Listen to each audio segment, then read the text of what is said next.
બોટાદના ઉગામેડીમાં ખાતરની થેલીમાં રેતી નીકળવા મામલે હવે તપાસ શરૂ થઈ છે। વીટીવી ન્યૂઝના અહેવાલ બાદ ખેતીવાડી વિભાગની ટીમ ગામમાં પહોંચી છે।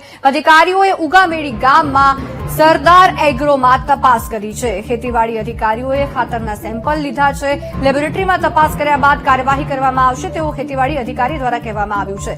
આપને જણાવ્યું કે ખાતરને જાણે પાણીમાં મૂકી તેમાંથી રેતી નીકળી હતી, એટલે કે હવે ખાતર પણ નકલી મળી રહી છે। ખાતરમાં પણ રેતીની મિલાવટ જોવા મળી રહી છે। કેવી રીતના ખેડૂતો પોતાનો પાક ઉગાવે, કેવી રીતના ખેતી કરે છે, ખાતરમાં રેતી મિલાવવામાં આવે છે। ત્યારે સરદાર એગ્રો જે તમે જોઈ શકો છો, ટીજે એગ્રો ઇન્ડસ્ટ્રીઝ કે જેની આ પ્રોડક્ટ છે, આ ખાતર છે કે જેમાં રેતી મિલાવવામાં આવી હતી અને આ અહેવાલ વીટીવી ન્યૂઝ દ્વારા પ્રસારિત કરવામાં આવ્યો છે, જેની ધારદાર અસર થઈ છે અને ખેતીવાડી અધિકારી ત્યાં પહોંચ્યા છે તપાસ કરવા માટે અને જેમની આ ખાતર છે, જે આના માલિક છે, એમની જે આ ખાતરનું સેમ્પલ લઈને હવે એને રિપોર્ટ આવ્યા બાદ કાર્યવાહી કરવામાં આવશે।